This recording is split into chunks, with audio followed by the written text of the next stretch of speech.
What's up, yo? Welcome to Your One Life. I'm your host, Kim Young Kim, and I'm super glad to have you as a listener today.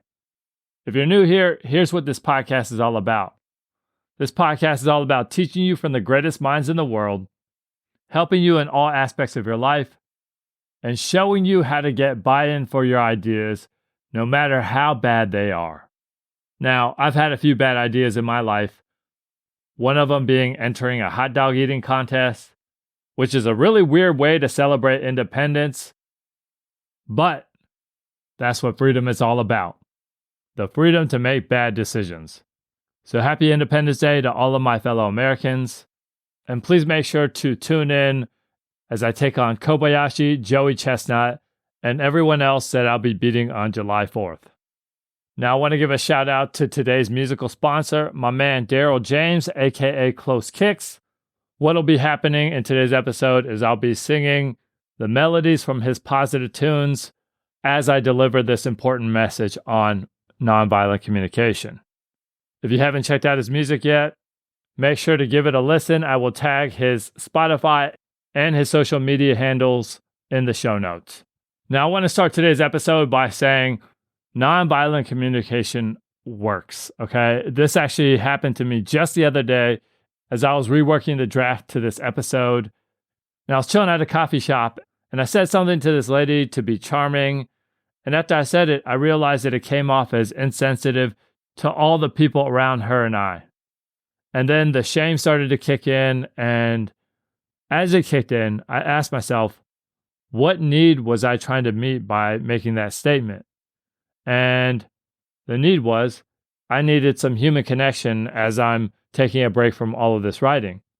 So next time, instead of saying, you're the most attractive 80-year-old in this coffee shop, I will say, you are equally as attractive as every other 80-year-old that's here.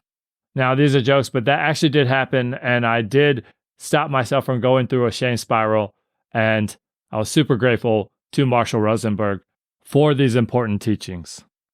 All right, I'm going to start part 3 of my series on nonviolent communication by talking about expressing anger. And Dr. Rosenberg in the book states that we need to express our anger fully and wholeheartedly. And I would like to say, he had me at express anger. And he says, asking someone to repress their feelings is actually an act of violence.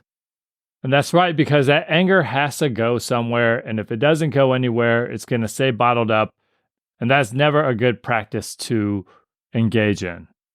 Now, one thing he says in the book is what makes us angry is not other people's actions, but our own needs that cause these feelings, which I agree to some degree. I would say yes and no, because let's say, for example, I drank your last Dr. Pepper in your face and stated, I'm drinking your last soda, not because I like soda, I actually hate it. But I know it will hurt your soul, and I know that you'll be using some of your time in your next therapy session to talk about me. Now, do you need your Pepsi products and need to be respected? Yes. Did I just make you angry? I would argue yes. But for the most part, I do agree with Dr. Rosenberg in this idea. Now, what he says is we're analyzing and judging instead of focusing on our own needs. And what you need to do is focus on your needs and not analyze and not judge. Because sometimes the things that we judge as inappropriate actually work out for our benefit. For example, what if the flight attendant cussed out your friend, but she said everything everyone on the plane was thinking? We might judge that as unprofessional, but in a way, she's also meeting people's needs. Or jokes aside, what if somebody's lateness helps you to finish a report that you weren't able to get done in time? Now, lateness is usually judged as a bad thing, but in this case, it's actually a benefit. So what he's advocating for is to focus on your feelings and your needs. And he also says when you focus on other people's feelings and needs, you'll never get angry. Here's an example. Maybe you got dunked on at the basketball court on an 8-foot rim, because that's a thing nowadays, apparently. But that guy needed to do that to impress his crush, who he ends up marrying 3 years later, and he makes you the best man. And you make a speech at his wedding, and you get discovered as the next Winston Churchill, and shortly thereafter, you become Prime Minister of England. Boom. That worked out pretty well for you, didn't it? But in all seriousness, if we're focusing on other people's feelings and needs, that will prevent anger. This actually happened to me. I was on a flight last week, and these guys in seats way behind me in the plane were bum rushing the aisle, and I started getting irritated. And the guy who's sitting next to me was actually a flight attendant, and he sensed what was going on, and he was right. He was like, yo, they're being actually very polite considering the fact that they're trying to catch a flight. And that's exactly what was happening. And once I realized what their feelings and needs were, and I could empathize because I've been there trying to catch a connecting flight, I could no longer be angry. So anytime you find yourself getting angry, think about the other person as well, not just yourself. That's a good rule to live by, but especially in these situations. So the key is connect empathically with your own needs and also the needs of others. And instead of saying, I am angry because they did something, say, I am angry because I am needing something. And then you figure out what that something is. And Dr. Rosenberg, what he says in the book is, we have this idea that pain derives from other people and they deserve to be punished for their actions. And what he states is, if you blow up on somebody, you probably won't get your needs met now or in the future from that person. Now, I used to mentor this young man who ended up getting arrested on complete BS charges where he was just trying to defend himself because somebody was about to attack him. And when he gets arrested, he's assigned a public defender, and the public defender tells him, you need to take the deal that the judge is offering. If you don't, you're going to end up getting a strike on your record, which is a really big deal in California. And the public defender told him to take the case because he was overloaded with cases and he did not have the time to give him the defense that he needed. So he takes the deal. He ends up in jail for 6 months, and the kid is in a wheelchair. And so because of that, he needs access to catheters. And one day he calls me up and he is livid and he's so angry because there's this nurse and he says, this nurse isn't treating me fairly and she isn't giving me multiple catheters a day and that's what I need. And I spoke to another nurse and she agreed. And next time I see that nurse, I'm going to lay into her and I'm going to just let her know she's not doing her job and she's risking my health. And I'm going to give her a piece of my mind. Now, after he went on his long diatribe, I asked him, hey, bud, what do you want? He's like, what do you mean? I want my catheters. And I'm like, no. What do you really want? And he got real quiet. And I said, look, what you really want is you want to be happy. And if you lay into this nurse the way that you just told me you're going to, she is going to make your life miserable. She has a lot of power over you. And the last thing you want to do is to make enemies with someone who controls the things that you need. So I told him, you either need to speak calmly to this nurse or you need to have another nurse speak on your behalf because the way that you're going about it is going to make you miserable in the long run. He took my words to heart and the problem was solved peacefully. And so blowing up on people is not the way you want to go. And this is very difficult to practice, I know, because sometimes somebody will say something and that'll be the stimulus to make you blow up. For example, someone might make a racist remark about a certain group of people around you and you'll want to become combative with them. And so in that moment, what you need to do is you need to be zen. And this is super, super hard.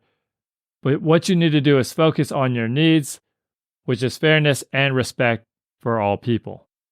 Now, if a person from that group is around, that's a different story. And at that point, maybe the gloves come off. Who knows? But going on full attack mode in the situation I previously mentioned is probably not the move. So how do you express your anger? Here are the steps that Marshall goes through in the book, and I'll walk through an example so you can see it applied to a possible situation. So let's say, for example, your boss is telling you to redo a project that you already did. First, what you do is you stop and you breathe. You do this because you need calm. Now, you might need 20 seconds. You might need 20 business days. You might need to excuse yourself, but the first step is stopping and breathing. The second step, identify any judgmental thoughts that you have. So maybe you say to yourself, oh, he's a terrible leader. He gave terrible instructions of what he wanted. This is super unreasonable, so on and so forth. After you identify your judgmental thoughts, what you do is you touch base to your needs. What do you need? Well, maybe you need to take his job. Or even better, what you need is a good work-life balance. And so you realize what your needs are, and then you verbalize your feelings and needs to your boss. And you let them know that you're upset about having to redo the project, and your needs might be, I'm performing in the Battle of the Bands tonight. So once you verbalize this, who knows what will happen? Maybe he'll come to your performance, like the principal in the movie The School of Rock. Maybe he's really cool. But as you express your anger, what you have to do is use your needs as your guiding light. And you need to feel empathy for yourself first. So maybe in your head, you picture yourself punching your boss in the stomach. That's actually okay, according to Dr. Rosenberg. Then, after you feel empathy for yourself, you need to feel empathy for others, right? You need to think to yourself, why would my boss act this way? Why are bosses unreasonable? Well, here's some reasons why. They're worried about looking bad to their bosses. They're worried about not getting their next promotion. They have 11 kids to feed. There's a lot of reasons why bosses are unreasonable and do the things that they do. So keep that in mind as you get upset with anybody in life. They have their own reasons too. All right, let me summarize these steps real quick. First, you got to stop and breathe. Then identify the thoughts of judgment. Then connect to your needs. Got to express them with your feelings, but start it off with empathy. All right, so those are your 4 steps. Stop and breathe. Identify judgmental thoughts. Touch base with your needs. And verbalize your feelings and needs after feeling empathy for yourself and the other person. Now, as you express your anger, you might need help. You actually might need a cheat sheet. There's actually a dad in the book that used a cheat sheet as he was interacting with his son, as he was trying to respond nonviolently, which I know comes off as very weird, until you realize that otherwise the dad would be yelling at his kid. And actually, in the book, one of the kids tells him to go get the cheat sheet as he's losing his cool. So, is it weird to use a cheat sheet? Yes. Could you get this tattooed on your arm so you don't need one? Also, yes. All right, so sometimes in life, you got to use protective force to protect people as they're about to make a bad decision. For example, you may need to physically restrain someone who's about to sign up for a timeshare presentation, but you're doing it out of love and for their own good. Now, Dr. Rosenberg says you don't use physical force to punish, you only use it to protect. And as you imagine, he's anti-corporal punishment. And my understanding is the jury's still out on that. But if you use punishment, make sure it's actually accomplishing the goals that you want for that person. For example, when I was a kid, me and my brother got into a food fight at breakfast. And my parents were livid. They were so mad. And what happened was they were like, okay, so y'all want to play with your food? You're not going to eat for the rest of the day. And so we barely got to eat some breakfast. We missed lunch and we also missed dinner. And at the end of that night, once they realized that we had suffered enough, my parents ran up to us with a box full of Oreos and they're like, here, eat these. And their goal was accomplished because they asked themselves these 2 questions. What do I want them to do? Well, they wanted us to respect food. The second question you need to ask in these situations is, what do I want to be their reason for doing it? What we realized that day was food is very important. We should always cherish it and we should never waste it. So, as you are punishing someone, you want them to do the right thing for the right reason. For example, let's say you have a kid and your kid is biting people. Well, you want your kid to stop biting people because it's good for them, socially and physically. Not because you're punishing them for it, because what's going to end up happening is they're going to go bite people in the streets when they become adults if they don't realize the purpose behind not biting people. All right, moving on, we're going to talk about conflict resolution and also mediation. So what Dr. Rosenberg says is establishing the human connection is the goal of nonviolent communication. Everything else is a byproduct of that. And what he says is the goal isn't compromise. This is not a used car sale price. The goal is to meet all the needs of both parties, which doesn't always happen, but that is a good goal to go after. And he says the problem with compromise is when you compromise, sometimes that leaves some needs unmet on either side or both sides, and that'll create long-term resentment. All right, so I'm going to go through the steps of conflict resolution, and I'll use an example to flesh it out. So let's say you're traveling with your significant other or with a friend to Rome, Italy. So what you got to do is you got to express your own needs. And let's say your needs are you want to go sightseeing and you want to see all the things. After you express your own needs, you should identify the other person's needs. And you need to get clarification on what that person's needs are.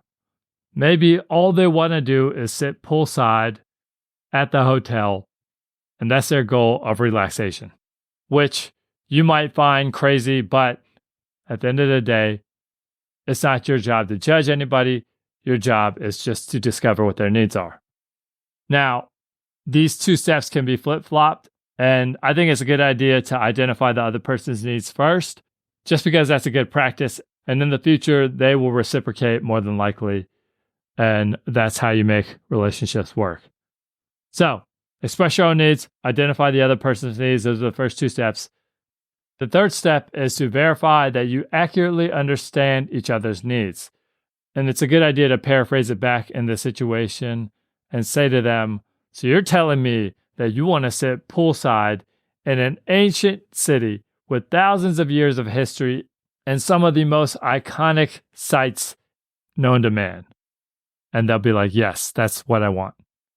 And the fourth step is to give them empathy.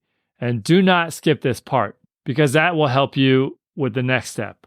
And providing empathy is very important because maybe your travel partner is tired or maybe they're just very basic, okay? Either way, you got to meet people where they are. And the fifth step is proposing solutions to meet everyone's needs. All right, let me summarize that last part. You got to discover what their needs are first. Then you get to express your own. As you clarify, you should verify. Make sure you never skip this important step. You got to provide some empathy. Then you strategize to make each other smile. All right, so that's that as far as the steps go. And what Dr. Rosenberg says is you have to focus on the present, okay? Not the past, not the future, just the present. So, for example, maybe what you say is, I would like to actually restart this polygraph test. Don't focus on the past, saying this is a bad idea to begin with. Don't focus on the future and talk about doctoring the results after they come in. Focus on the present. And also focus on positive language action. What does that mean? So, here's an example. Using the phrase, I need you to listen when I speak, is not something you can actually prove, right? The only thing that you can prove is something you can show through videotape to prove it. Here's an example. I need you to do an interpretive dance of each statement that I make. That can actually be proven, right? So don't focus on what's going on in people's heads. Focus on something that they can actually do. Paraphrasing back what you said is also an example of positive action language. Now, there's this whole section on mediation, which I highly recommend. And in that section, he goes through how to mediate using the 5 steps of conflict resolution that I just went over and how to be neutral. And he also talks about informal mediation, which is when you intervene spontaneously, and you usually do this to prevent violence. So, for example, if people are raising their voices and they're not reenacting a scene from Pulp Fiction, you might need to pop in there and intervene. And he says your first priority is to empathize with the aggressor. Don't ask people to calm down. That doesn't help. What you got to do is you got to validate their emotions. You got to say, I understand. I get it. I've also had someone say to me, catch me outside. How about that? On national television. If you do that, you will calm them down. Now, as you're mediating, things might get heated and they might be talking over each other or not allowing each other to make their statements. And what he says in that moment is what you got to do is you got to interrupt and you got to say, excuse me, repeatedly so that you can stop that conversation and also get it back on track. And as you do that, you need to let everyone know that they'll get their turn to speak. Or if you have the power, maybe you just mute their microphones. All right, so now what we're going to do is we're going to end this episode on gratitude. Now, Dr. Rosenberg says, as you express appreciation, expressing appreciation is actually a life-alienating thing oftentimes because when we do it, oftentimes we put ourselves in the seat of judgment, and even a positive judgment is alienating. And so what he says is instead of saying, hey, great job, or hey, thanks for the ride, that was really kind of you, what you got to do is you got to celebrate others and tell them how they've enriched your life. So first, what you got to do is state what they did. So here's an example. You gave me a ride across the entire United States after picking me up off the side of the road. By the way, kids, don't try this at home. So you state what they did, and then you state as a second step, what do you feel? So here's what I would say. I feel a lot of relief because that's a very expensive Uber ride. The third step is what needs of yours were met. So here's one. I got as far away from Fresno, California as possible. Now, for those of you who are from Fresno, please lighten up. I've actually never been to your city. I've also never been to a Soviet gulag, but I do realize it's not a place I want to go. All right, let me summarize that last part. Yo, it's good vibes that we're creating. Express appreciation. Basically what I'm saying is what you got to do is not judge the person for the good. And that's what I'm saying. What you would do instead is just say thank you, but in the right way for what they did. You just slid across the freaking country. Maybe you just had a whole bunch of alleviation for your problems. Yo, I'm rocking. Say what you feel up in your heart. And that's what I'm saying. That's how you spark a whole bunch of joy like Marie Kondo. And that's what I'm saying. That's the bomb though. You talk about the needs that are met. And that's what you come through and give respect. Understand, we could just express appreciation and gratitude the right way so we could just help people realize they change their lives. And that's what I'm saying. It's how to be wise. And that's what I'm saying. When I just rise, I spit off the top. And that's how it go. The best way to express. And now you know. All right. So those are the steps to expressing appreciation. And I'm going to end with a great story where Marshall expressed appreciation to someone and realized the impact you can have on someone's life by doing just that. And so the story goes that his uncle was a very good man, and his uncle used to come over to take care of his grandma all the time. And as he took care of his grandma, he always had a big smile on his face. And no matter what he had to do, he was also doing it joyfully. And this left an indelible mark on Marshall's life, and he saw his uncle as one of his heroes. And as his uncle's health started to decline, what Marshall realized is he needs to get over his reluctance to show his appreciation. And one day, he said to himself, I'm not sure exactly what I'm going to say, but anything worth doing is worth doing poorly. And so he sat down next to his uncle and he started to just let things flow. And the words just started flowing out of him. And he just said all the things that were in his heart. That seemed to have a positive impact on his uncle. And so what he did is he went home that day and he wrote a poem for his uncle, expressing his feelings even further. And his uncle's family said, during the 3 weeks that led to his death, he pulled out that poem and read it every single day. Now, think about the impact that had on his uncle's life towards the end, to realize what an impact he made on his nephew, what an impact he made on all the people who his nephew was going to touch. And that is the power of showing appreciation. So if you got somebody in your life that you need to thank, make sure that you give them their flowers. And what I've experienced by doing this is the more I show appreciation towards somebody, the deeper that makes our relationship go. And that's what you want with the people that you care about in your life. You want to go deep.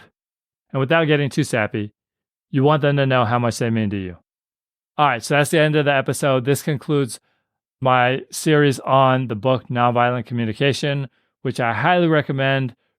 I will drop a link to purchase the book in the show notes. And remember that Marshall's workshops are available via podcast, which will also be in the show notes. Another shout out to my dude, Daryl James, aka Close Kicks. Remember to check out his music in the show notes and let him know I sent you.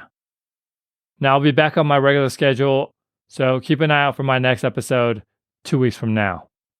Shout out to my dude Siraj for making the theme music to this podcast. And also shout out to you for all the cool things that you're going to do with your learnings on nonviolent communication. This is Your One Life. I'm Kim Young Kim. I hope you have a great couple weeks. And until next time, peace!